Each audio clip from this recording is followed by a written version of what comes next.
Hey everybody, how's it going? Hopefully the video kind of is catching up here. I know that kind of there's a bit of a delay between our stream and also what we're receiving from YouTube there, but hopefully everything is kind of rolling for you guys here. I am, of course, Ket Walski. Welcome to the Trek Central Weekly live stream. I am joined today by my wonderful and amazing co-host, Dominic. How are you doing, Dominic? I'm good, Nicholas. How are you doing? I'm doing fantastic. I'm doing great. It's a fantastic, relaxing Sunday. And I mean, what more can we ask for? We had a fantastic week full of new and exciting Star Trek news, and I can't wait to really kind of get into it. So I want to go ahead and get a quick check-in with everybody in the live chat. Hopefully everybody can hear us pretty well. If not, please let us know if there's any audio issues or anything like that you'd like us to kind of get adjusted here while we do this live stream, because we do this for you guys. We do it for us, but we also do it for them. But it's mostly for us, actually, for us to just talk about Star Trek. So, which we always love. Exactly. I know. And we have so much to get into today. Today's going to be kind of a full day, so I'm super pumped about this. Okay, so should we talk about the most exciting bit first, or should we start with the least exciting and move forward? What would you like to do? It's your choice. Oh, he's putting it on me. Well, all right, so we got a couple of things to talk about. So for those of you that don't know, we did just have the ViacomCBS Investors Day presentation that was just done this last week, and I wouldn't say it wasn't like a nuclear bomb of news, but we got some pretty exciting bits of news, and all of those things have, of course, been completely detailed and completely fleshed out and discussed over on the TrekCentral.net website, which has got some fantastic articles and also links to some other videos that we've done for Trek Central, kind of, just really diving into all this new stuff. So I really want people to go over there and check out these articles that the team over there has written up. They're really amazing, and we're going to use them today as our reference points for a lot of the stuff that we're going to discuss today. So let's start with the least exciting stuff first. We're going to make people wait before we get into the big one. That's right. We're going to wait. Let's go with the book news. What's the novel news that we've gotten this week? Well, as we said last week about the Coda trilogy, but we got some more book news with a book about Jadzia Dax called Revenant. Revenant? Yes, Revenant. Yes, Revenant, yeah.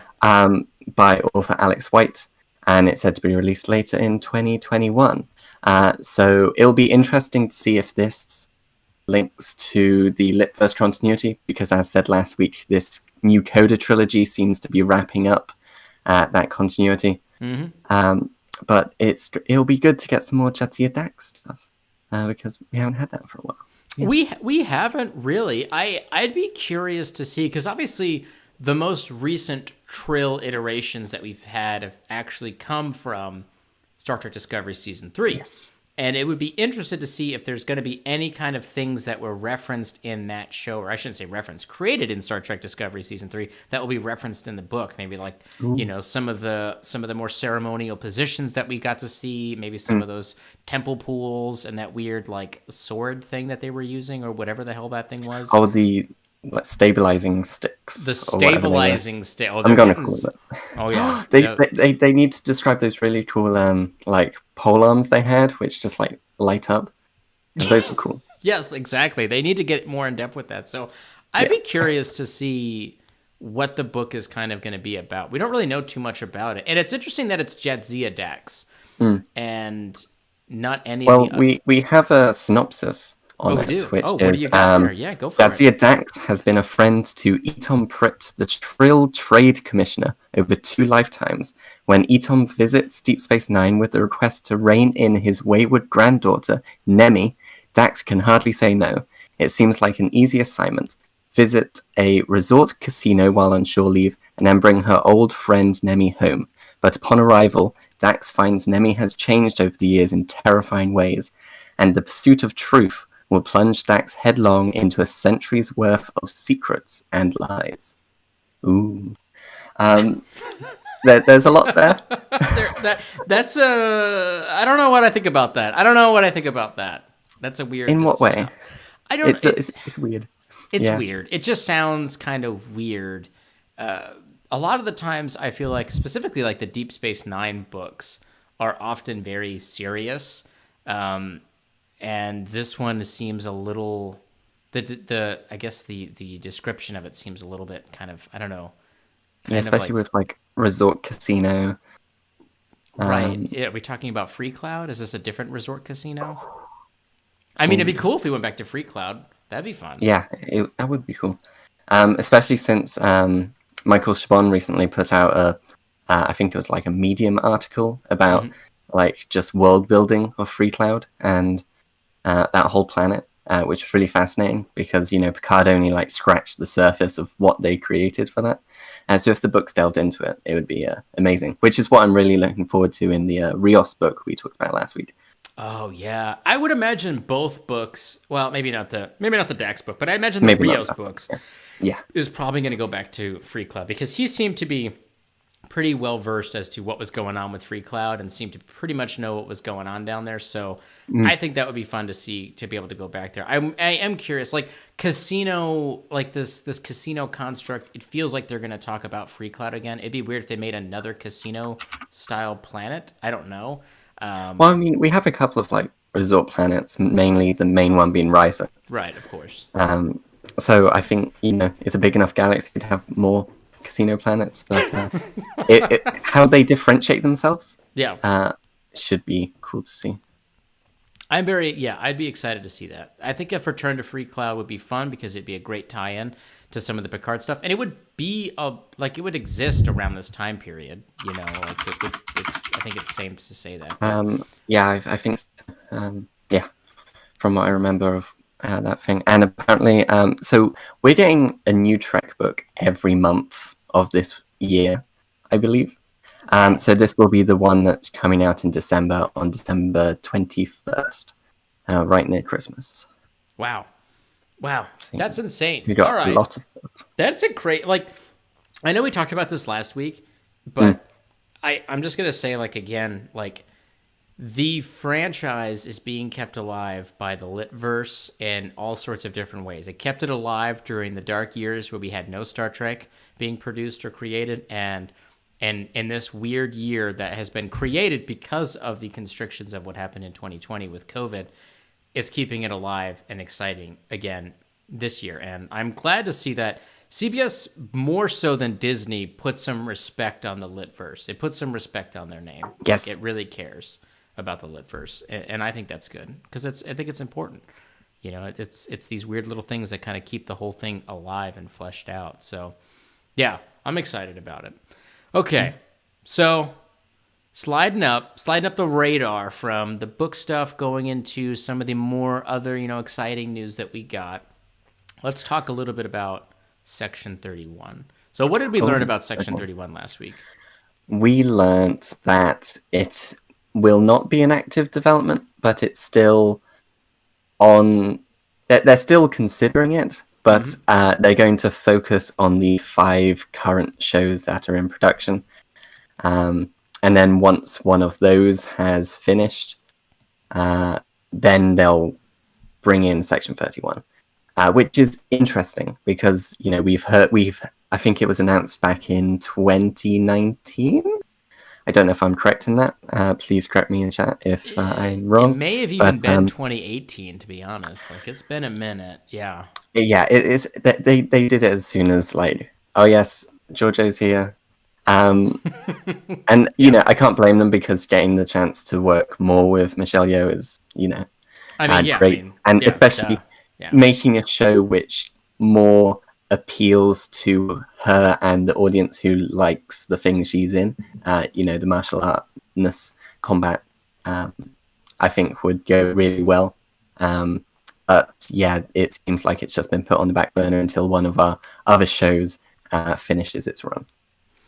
Yeah, I think that. So yeah, based off of what they said, it definitely is coming across, and the intention right now seems to be once Picard or Discovery finishes, then they're going to do the Section 31 show. And that might just be a resource limitation. Maybe not even necessarily financial, but just people. They may not have enough people to do all those things. Jonathan Frakes can only be in so many places at the same time. Actually, apparently he can be in double the amount of places because we have his. But he can't be in triple the amount of places. There's a limit to his power. True. That's true. He can't be on Lower Decks, Discovery, Picard, and Strange New Worlds all at the same time, and probably also Prodigy. I'm told that the Section 31 show was announced in January 2019, so way back then. Yeah. Yeah, it's been a hot minute. I would say so. I would argue that I know the last update they really hardcore gave on the show was that it was going to be like a Western, like The Unforgiven, and I think Yes. it's safe to say that that description is no longer probably accurate. I think that whatever they're going to give us in the next couple of years with that show is probably going to be something a bit different, which is cool because they're not really beholden to that. It was just like a one line interview. I think it was. I don't even know. I think it was Michelle Paradis that said that, but I don't know. I don't remember. I think that sounds correct. But yeah. Yeah, and so they're not beholden to that. They can kind of do whatever they want. My only issue with that is Michelle Yeoh is she's not getting any younger, and she's super busy. So if they keep pushing it off, her schedule is like gonna fill up, and then eventually she's probably not gonna want to friggin' dress up in black leather and start kicking everybody. You know what I mean? It's Was she not though? That sounds great. what? Like, it sounds fun. I She mean, just gets to be the I main would character want of a that. show, kicking people in space. I would want that, but I don't know if Yeah. she's gonna want that. You know, so I understand that. I respect the creative construct there, and that they have to like time all these things out. And I mean, they're not. I mean, they're running out of time with Sir Patrick Stewart because I mean, eventually he's gonna retire because he's eventually gonna want to stop doing stuff too. I assume. So they got to kind of get it in there. They got to get it where they can, and I get that. So we'll see what happens. It sounds like the earliest it could be is around like 2023. Because if Picard is going to be, we guess, the earliest that's going to finish being in season 3, it'll be around that time, and that's just that's a while off. So yeah. Yeah, absolutely. I'm going to go ahead and throw out a comment here. Stress-Free K says, it took Georgiou returning to the Mirror Universe for us all to appreciate how much she had really grown. That was really smart of the producers and really the writers. And I agree with that. I don't think it was really super felt. I think it was kind of implied in a lot of ways, but when she went back to the Mirror Universe and she was so oddly different than the rest of the brutality of that universe, it was a good way to represent the way that she had grown. What do you think of that? Yeah, I think that was a good way to show how changed she was. But I want to throw out that the John Jackson Miller book, Die Standing, was also a book that I think came out around beginning of season 3 of Discovery that made me appreciate Georgiou more as a character.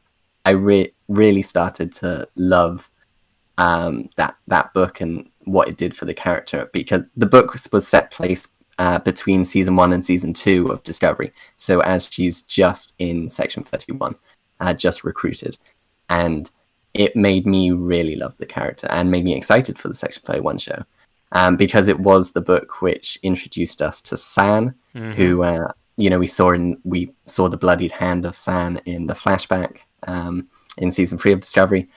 So it was set. The seeds were placed all the way back then. So it was kind of amazing, and I'm sad that we won't get Section 31 for a while because I was really looking forward to it. But we'll see what the future gives us. Oh yeah, for sure. And speaking of the future of really just the franchise in general, I want to talk a little bit about some of the other quotes that we got from the ViacomCBS presenter piece, and then the follow-up interviews that a lot of the show producers do, specifically Alex Kurtzman and Julie McNamara and Michelle Paradis were kind of doing. And there was a lot of kind of talking about like the idea of how they want to break everything out. So like their focus right now seems to be like they want to get a new Star Trek show out every single quarter. So what that tells me is we may not get one this first quarter because of COVID or something like that. But what that tells me is like we might get Prodigy in the second quarter, Lower Decks in the third quarter, and potentially one of the live action shows in the fourth quarter of this year. If they're going to try to stick with that quarter construct, what do you reckon? Do you think they're going to be able to actually do that? I think the hardest to get done would be the fourth quarter being live action, because animation lends itself more to having been produced in home working environments. We saw that with Lower Decks last year. So I think they would be able to hit Prodigy and then Lower Decks, but I wouldn't be surprised if they push back. It would probably be Discovery to the first quarter of next year. Yeah, I would.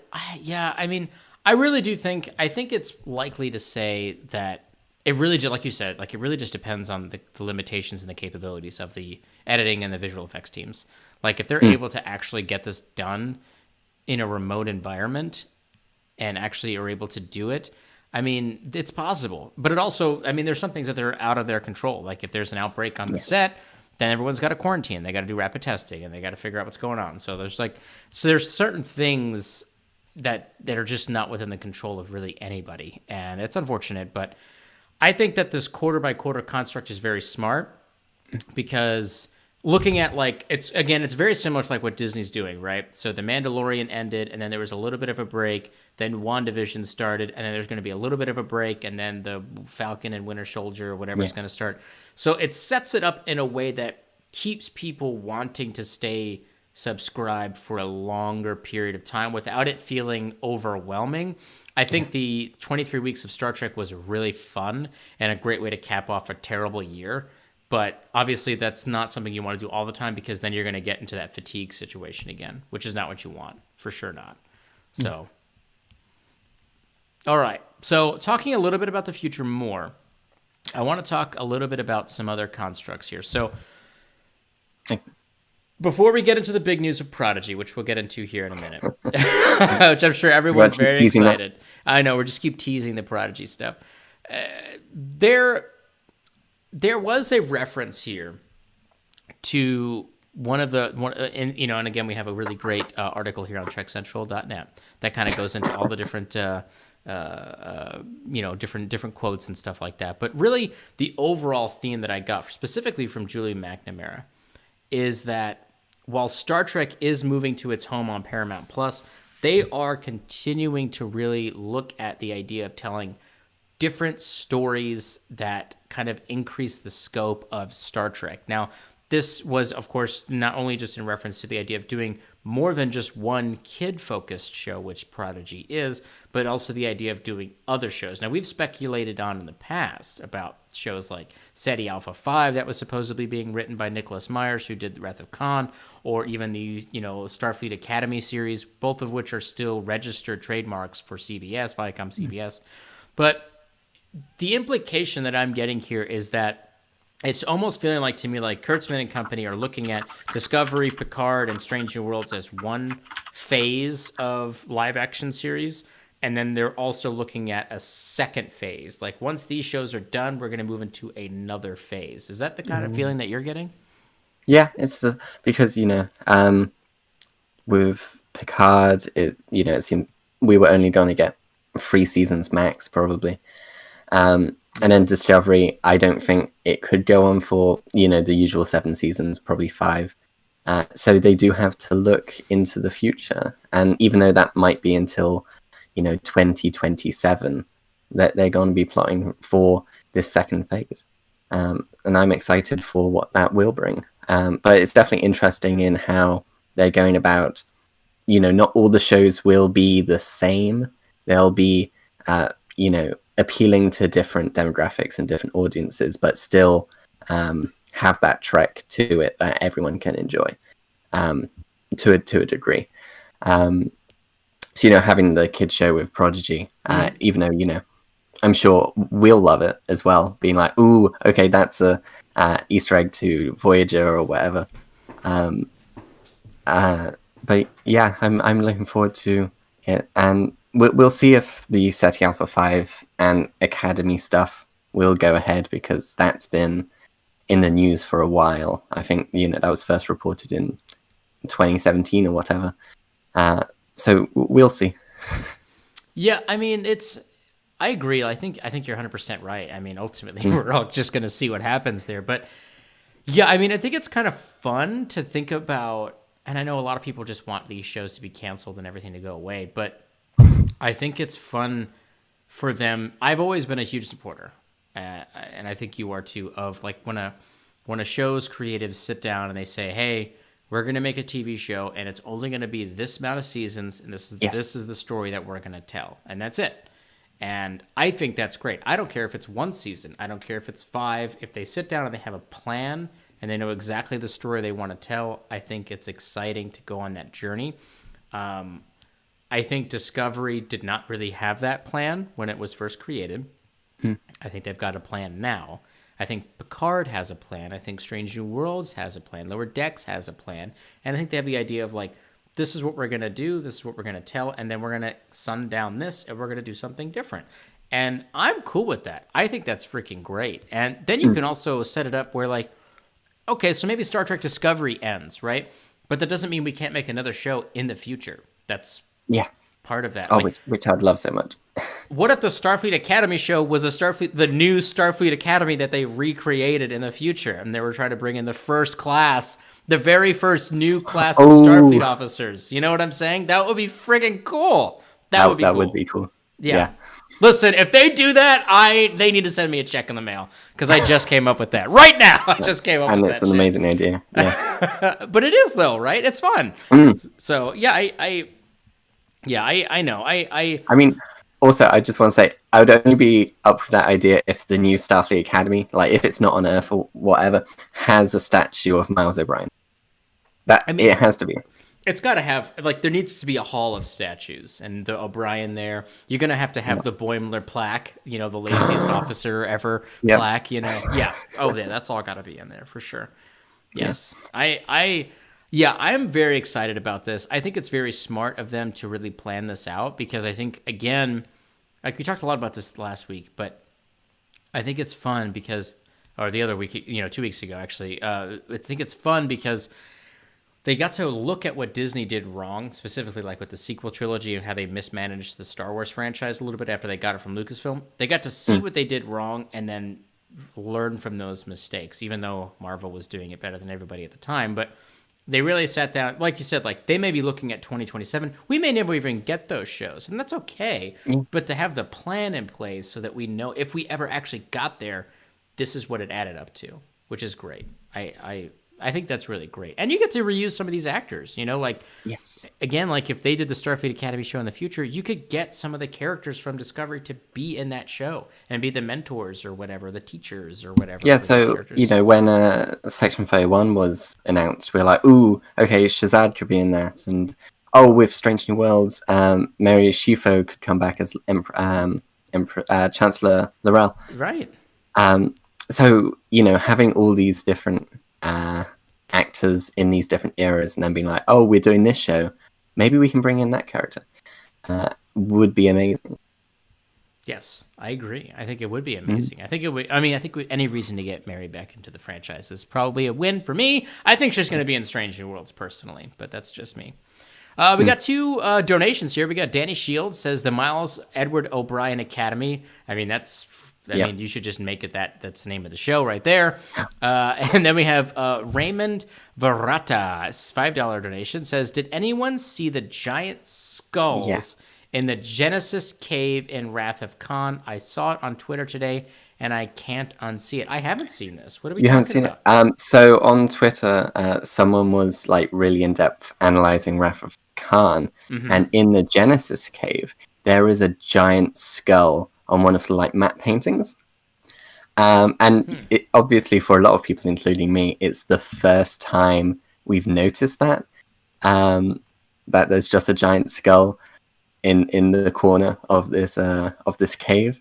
How giant are we talking? Like 50 feet? Like the head of the skull, as in the head of the skull. The skull. Okay. Is like the height of Kirk. It's a big skull. So whether that was, you know, the painting was from another production, or there was some idea being like, oh, you know, they created life, but with the Genesis being so, the Genesis wave being so fast, all the life forms that were created died like quite instantly, which we see in Search for Spock. It could be interesting if that was like a hint to what Search for Spock might have been, but you know, considering it's only just like now coming up in the mainstream, We'll see if there's any like more news about why there is a skill there. Because I'm at the very moment, nobody interested has by any this. idea. Somebody better get that over to Mike McMahon so that he figures something out and puts it into Lower Decks, because I'm sure he'll put it into Lower Decks. He will absolutely put that into Lower Decks. 100%. I haven't seen this yet. I better go on. I'm gonna go on Twitter after this. I'll send it after this. Yeah, if I can find it yet at all. That's interesting. Okay. Yeah, that is kind of weird. That's very strange. But all right. I know everybody wants to get into it. So let's do it. Let's talk about the big news. Star Trek Prodigy. That's the big one. That's what we got. We finally got a look at all of our, I assume, main characters for Star Trek Prodigy. We still don't know any of the names. We don't know any of the names of the characters yet, but let's look at what we've got here. We've got Robot Mike Wazowski. Yes. Robot Mike Wazowski. We've got someone that some people are theorizing as a Klingon. Others are theorizing it's a Talaxian. As a Talaxian. Then we have... some people are theorizing it's a Tellarite as well. So, there's a wide range of things it could be. No. Yeah, they're like, because it has a tusk. Not all Tellarite. Okay, that's offensive. Exactly. Okay, yeah. That is offensive. So I'm just like, he's Talaxian because he's got like the mohawk-like thing, the spots on his chest, the ears. He has a lot of Talaxian features. Yes. And I would love if he's a Talaxian because then we've got that nice Voyager. He also has a cool robot arm, which I don't know if you've noticed. So, which is cool. And like some mechanical stuff around his belt. So he could be the person who made Robot Mike Wazowski, which I would like. So so then we got the two character. Yeah, I agree with you there for sure. I think he's definitely the person that created Robot Mike Wazowski. I think that's the implication. Yes.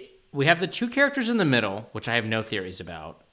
Yes. I don't know. Then we have the gloopy looking fish star creature, which looks adorable, and I love his smile. That's very cute. I can't wait to see what he's going to do. And then, of course, we have the lovable giant rock man in his big overalls, which I love. I love all this stuff. Yeah, the designs are really amazing. So I'm gonna link the article here for people in the chat that don't really necessarily know what we're looking at here. So that way other people can definitely see what it is that we're looking at here. So I want to throw something out there. If you look at the picture, you look at the lineup, to me it feels like the character in the middle, the taller one in the middle, the taller one with the longer hair, and I'm not going to make an assumption about gender because it's unclear. Could be something I don't even know. But the tall one with the long hair does not look like the other characters. The other characters look like they're ruffians, rough and tumble scavengers, where that character has like a very sleek outfit, very elegant boots, like very clean skin looking, like... Yeah, I view it as very like elvish warrior. Looks very elvish warrior. Especially with the, it looks like plant matter going down the arm. Yes. So it reminds me of like elf. It does. It looks very much like an elven warrior. Ceremonial kind of as well, compared to the others, which are more like mechanics or workman outfit, overalls and such. But this is quite intricate outfit. So yeah. Yeah. So I think that I'm going to make a theory then that this character is not a part of the ruffian crew, and they get attached to whatever task that individual is dealing with, whether that's like running away from something or having to stop something or whatever it is. They get involved with whatever that person's crisis is, and then they all steal the starship together. And that individual utilizes the skill set of this ruffian crew, the scavenger crew, to help steal the ship, pilot the ship, and go do whatever it is that they need to do. Whether it's save their dads or save whatever. That's what I'm throwing. I'm throwing that theory out there that individual is not originally a part of their crew, and they just happen to fall in with them in some way. Maybe it's a Coat Malant. Coat Malant, maybe. But I think we've had enough of the Coat Malants, in my personal opinion. At the moment, yeah. I think I'm a fill with the Coat Malants, but that's okay. We did get a $5 donation really quick here. This is a great show. Would love to see a con show and Starfleet Academy show. I would too, Snoopy. I would too, absolutely. So yeah, so it sort of says, "Where's the link?" So I mean, if you right click on this and if you right click on the link that I posted in the chat, it'll open up in a new tab. It'll take you to the TrekCentral.net page, and you'll actually get to see the characters there, which would be fun. So Johnny B1984 says, "Which legacy characters would you like to see on Prodigy?" Well, that brings up right to the next big point here, which is that none of these characters look like Janeway. Oh. So, what do you think is going on with that? I mean, the executive producers, showrunners, whatever you want to call them, Dan and Kevin Hageman, I think that's what they're called. They put out a tweet saying, "Well, if we show Janeway, that's the only thing you'd be talking about." And I think that's smart, showing these characters first, because if we saw Janeway, we'd just be gushing over Janeway. So. We'll see Janeway soon, especially I think the Nickelodeon upfronts are next week, so we might see more of Prodigy next week, so keep an eye on Trek Central after that. But Janeway will be here. We've just got to be patient. So I'm going to throw out another theory. Mm-hmm. This one is less reliable than the other one. I think the other one is pretty accurate. I think that character not being a part of the rough and tumble crew, I think, is a fairly good theory. Yeah, I think that's actually really smart. But yeah. So I'm going to throw out another theory that Janeway is in this picture. She's in the picture, and her consciousness, her voice, and her attitude is in the robot. No. Just no. What do you mean, just no? If Janeway's in a robot, I don't want that robot looking like Mike Wazowski. It's the Mike Wazowski of robots. Yeah. It's interesting theory, but I want to say no.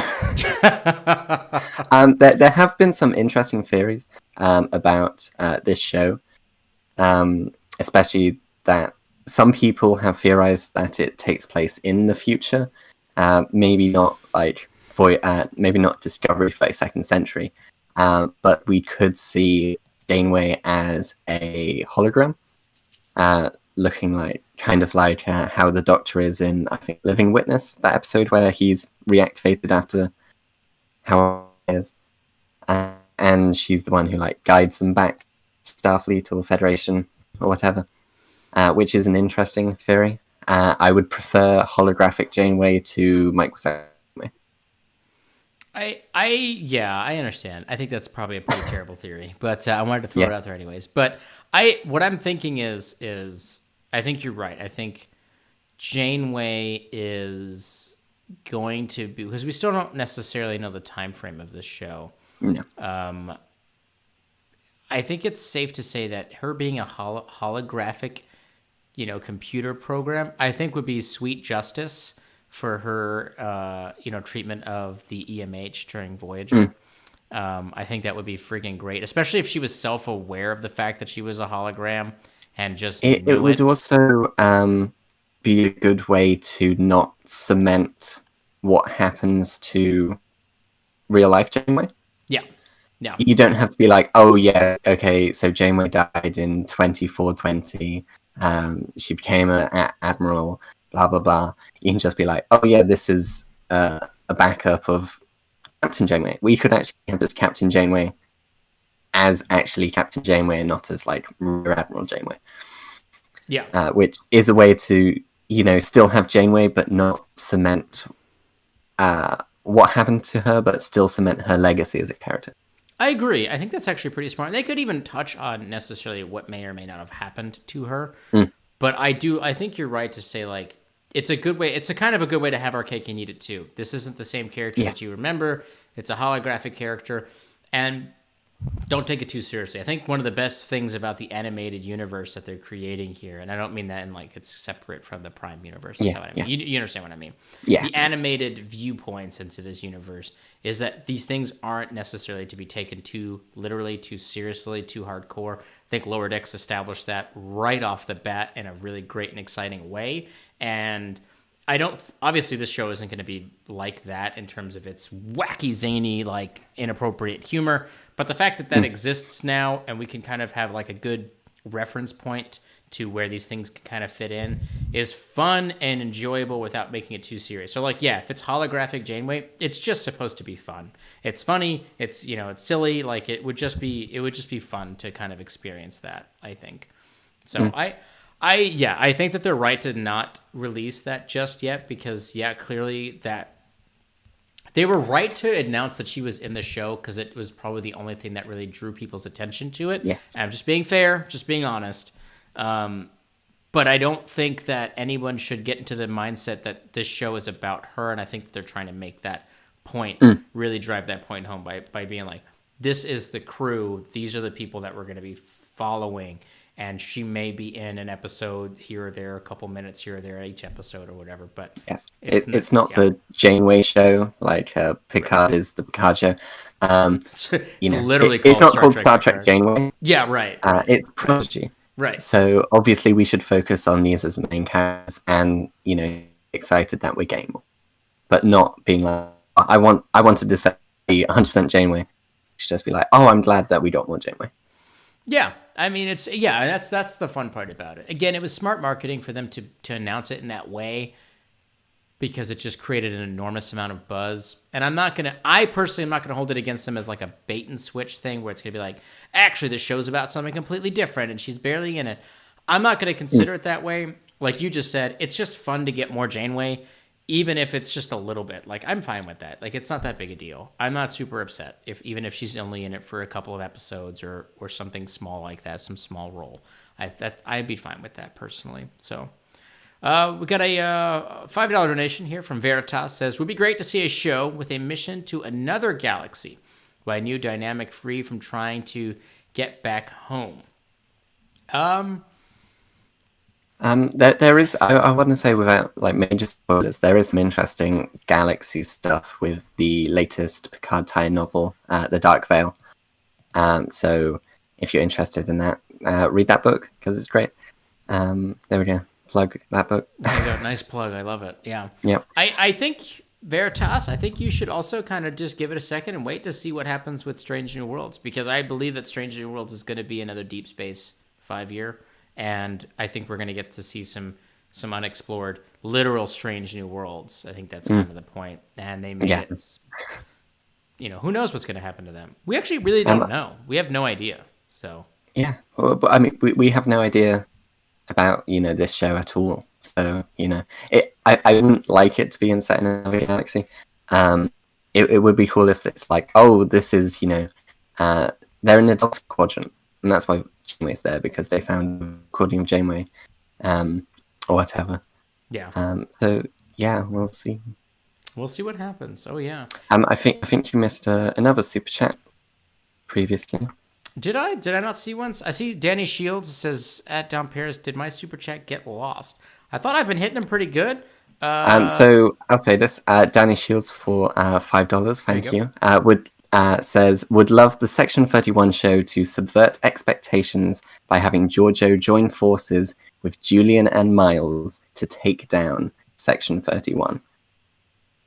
And I'm actually really liking that. I mean, they'd have to restructure it a little bit because that original book was about the Control AI also, if I remember that correctly. Oh, as in, yes, the original Control book was Julian and I forgot her name, one of the other genetically engineered people from DS9 taking down Control, who had taken over Section 31. But it would be a good way to combine the two ideas. Control was taken from that book for Discovery Season 2. It would be interesting to then, they took that, so why not give them Giorgio, and it's Giorgio and Julian and Miles taking down Section 31. I would be really down for that. I would be too. Only just to get to see some of our DS9 characters. That's the only ones that haven't really returned, and that's what it's bumming me out, and it's disrespectful. And I know we got the Nog, the USS Nog. That doesn't count. Yes. We need to. Or is it the USS Nog or was it the USS Eisenberg? I don't remember. Was it the Nog? It's the USS Nog Eisenberg class. There we go. I'm getting myself confused. Yeah, there we go. So that doesn't count. That's a lovely thing, and I'm glad that that's solidified within the franchise now for forever. But we need to get some of those, we do need more those DS9 characters stuff. back. Absolutely. Yeah. I think it would also be good because I would like to see Julian kicking ass. He is a superhuman. You know, we see him use some of his stuff in DS9 once that fact gets revealed, but we don't really see him doing any crazy Khan lifting people. And I would like to see just Bashir going crazy on some Section 31 goons. That'd be great. Yeah. I think that would be great. I think that'd be fun. I think it'd be great to get really any of them back, you know, and something a bit more solid too, like not any more of these weird things about getting Cisco to come back, you know, like something solid. Like give me somebody needs to be in there. And I'm hopefully like in Picard season 2 we get some of that. Picard season 2 seems to be a little bit more relaxed, I would say, with who they're bringing back into it, because they seem to want to bring in a lot of people, which is fine. You know, I'm fine with that. If they want to make it the reunion show, I personally don't give a damn. I'm just excited to see all these characters again to do something fun. But I know other people feel certain way about that. But Talking about that reunion stuff, there was a recent tweet put out by Jonathan Frakes of him, John Delancey, and LeVar Burton just smiling in this really weird picture. Right. It's a little bit creepy. But maybe they're teasing something's going to happen with the three of them. Yeah, I mean, I think it's pretty fair to say the three big returns that we're expecting for in Picard season 2 are Worf, Geordi, and Q. You know, I feel like those are the big three that we can pretty much expect to see, despite what the actors are saying. I do. I think that those are most likely, even though I would prefer Beverly, but I don't know if they're going to get her. Yes. I mean, we know that Guinan is returning. Yep. Well, at least the original idea was that she would be returning, Whoopi Goldberg. So that's set in stone, question mark. But I don't think we can confirm, well, not confirm, but have 100% certainty that Worf will be back, for example. Yeah, I don't know. Oh, let's do another $5 donation here from Danny Shield. Says, would also be good way to link Lower Decks idea of Brian into the canon of the live shows. Yeah. Yeah. Not only was he the best Starfleet officer, but he got 100% credit for taking down Section 31, even though it was mostly Georgia. that should be it. I like that. That's why he has the giant golden statue. That's right. Yeah. For sure. So he saved the Federation. I'm fairly confident that Guinan is going to be there. And the only reason I say that is because other than the fact that she's literally said that she's coming back, but also like Whoopi's just got done like filming her own CBS All Access show. So, which I forget the name of it now. Does anyone remember the name of the show that Whoopi was just in? It was about like in a post-apocalyptic world. It looked good in the trailers, but I don't think anybody watched it. But the only thing I know is she said that she's not coming back for the Sister Act live stage performance. That's the only news I know. Yeah. So I'm pretty sure she's going to be in there for the second season of Picard, unless something crazy happens. And if it was related to anything, it'd be COVID related. But I'm pretty sure she'll be back. I'd love to see in what regard she's going to be back. Yes. Because it's going to be fun. And I think they're going to be able to bring back more characters in Picard season 2, because that show is going to be a little bit more about Adventure of the Week from what we understand. The Stand. There we go. That's the name of the show. So it's going to be a little bit more Adventure of the Week. So we may be able to see a few more unique characters that get to come back, which I think would be a lot of fun. And who knows? I mean, maybe Q comes back and he brings Data back to life or something. I don't know. That'd be kind of crazy. No, please no. You shoot me down a lot today, Dom. Okay. You shouldn't come up with these bad ideas. That's so rude. Yeah, it's okay. You need to learn.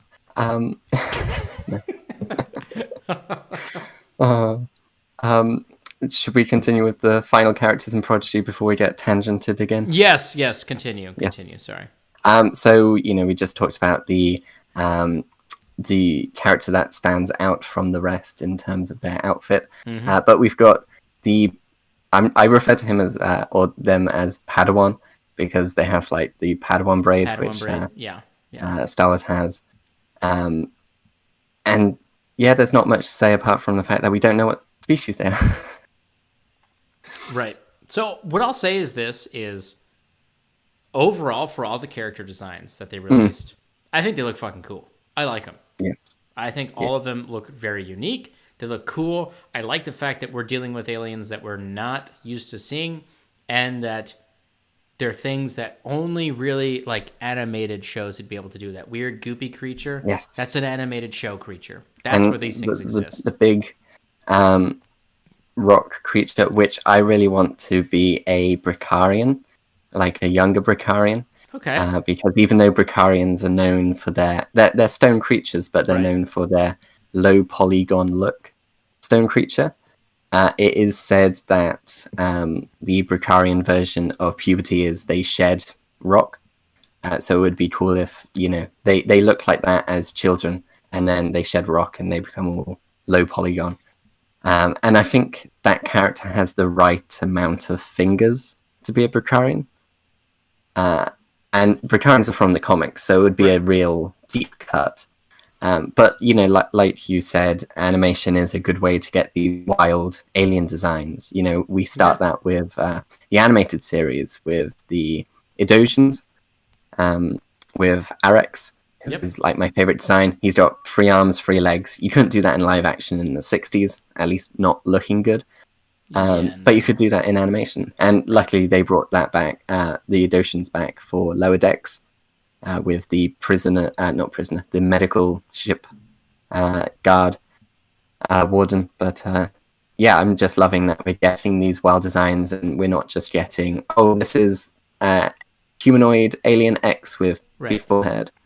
We're getting some cool stuff. I also like I like and appreciate the fact that none of the main characters are human.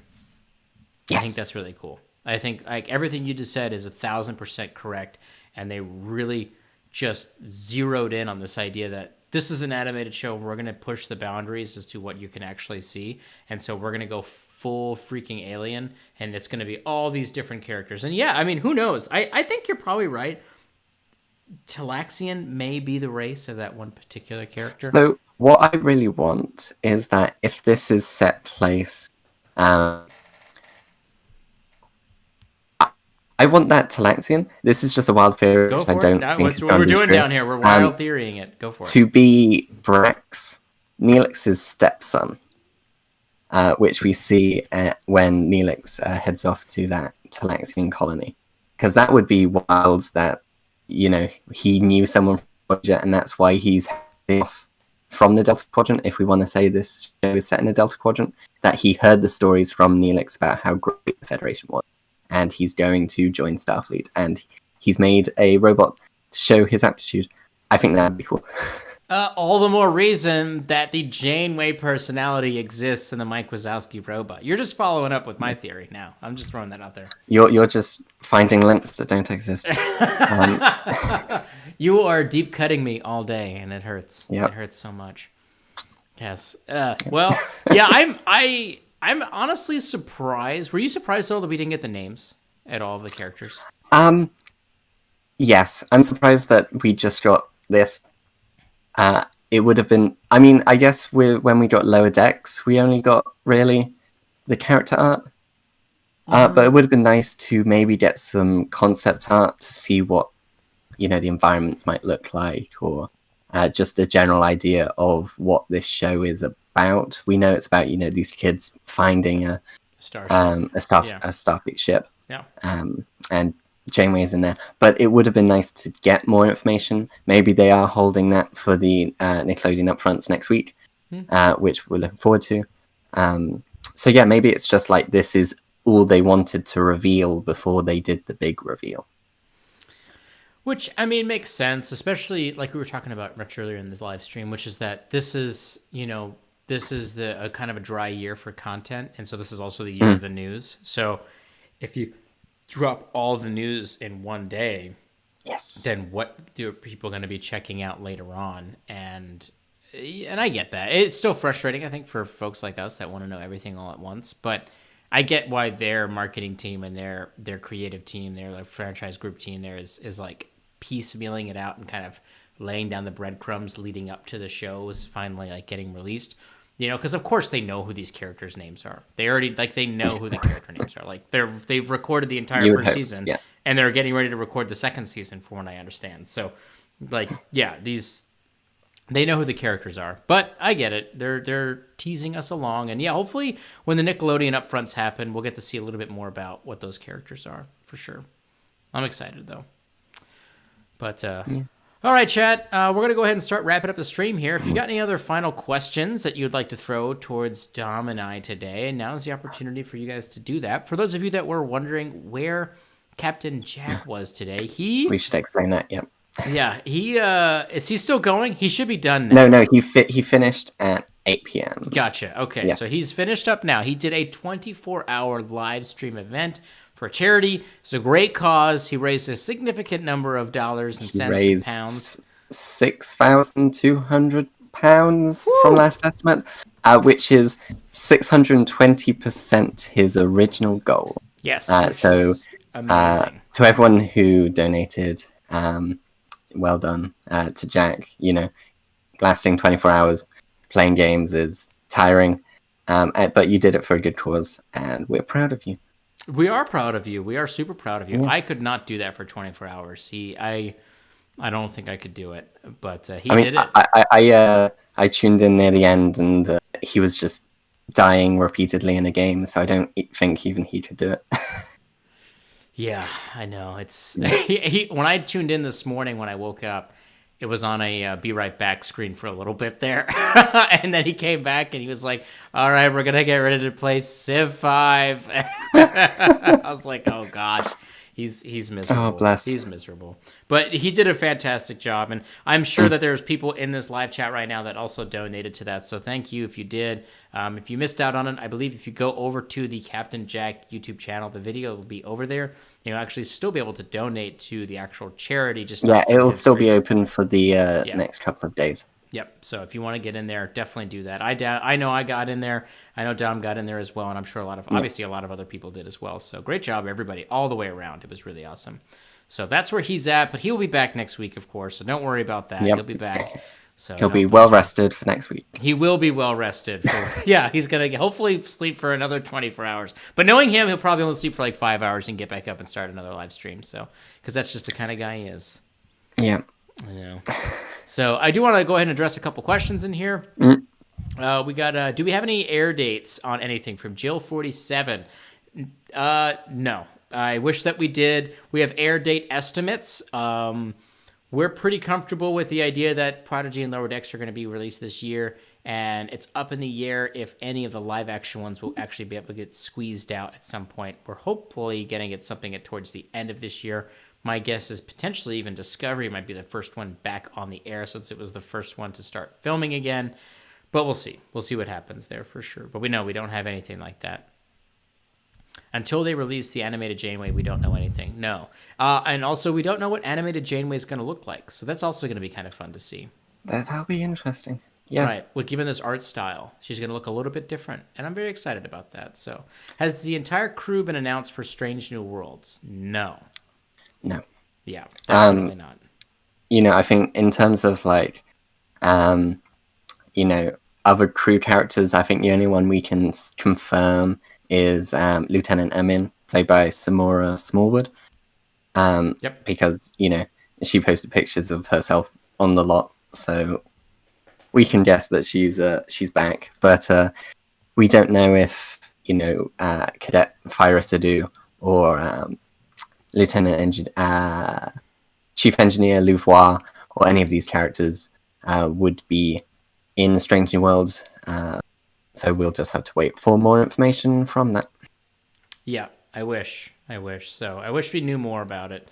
Yes. It's going to be... I think they're taking their time to announce the crew. I think they're being very specific as to why they're restricting some of that information. We think there's going to be a couple of recasts in terms of some of the characters that we may have expected, specifically the Doctor.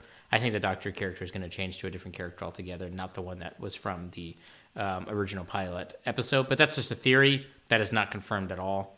That's just a theory of mine. But and there's a lot of good characters they can bring in from the comics and the books. And the books. Yeah. So, if they announce, this certain character and they're from the comics, it'll just be like, researching all that and bringing out interesting stuff. Oh yeah, for sure. Once they announce it, you can rest assured we're going to have a breakdown video. We're going to have a couple breakdown videos. We're going to have a breakdown live stream. We're going to have a live stream for that live stream. It's going to be great. We're going to go through it and super in depth. So I'm very excited about that. But all right, everybody, we're going to go ahead and wrap it up here today. I do want to go ahead and thank you, Dom, for joining me here today on the Trek Central Thank you Weekly. for having me. Yeah, it was a great conversation. It was really easy to get through it. We had so many really exciting things to talk about. And for those of you who want to kind of read up more about what's going on in the Star Trek universe, definitely make sure that you're subscribed to this YouTube channel and make sure that you hit that bell for notifications,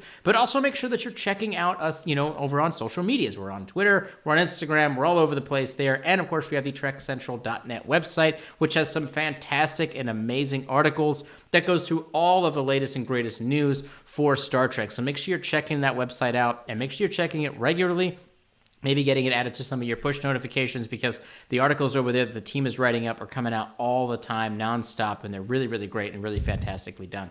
Also, the Trek Central Weekly has been sliding over to a podcast style, so if you want to go ahead and just listen to the audio of this kind of live stream, you'll be able to do that. We get the podcast audio out as fast as we possibly can after the live stream has been done, but in case you missed it here or you wanted to go ahead and check it out, just listening into in your car, on the way to work, or on the train, or whatever that is, you can definitely do that through the podcast as well. So once again, be sure to check out all the different videos that we have here on Trek Central. Make sure you're subscribed, make sure you're checking out the website, make sure you're following us on the socials. We really do absolutely appreciate everybody being here with us during the live stream today. I want to thank you again to all the super chat donations that we received. It really absolutely helps out, kind of continuing to grow the channel into being kind of just a one-stop shop for all things Star Trek. So thank you all again for doing that. Dom, do you have any final words? No, you pretty much did a good job there. Well, thank you so much. Thanks again, Dom. Thanks, and thank you. Yeah. No. We need you here. So, but thank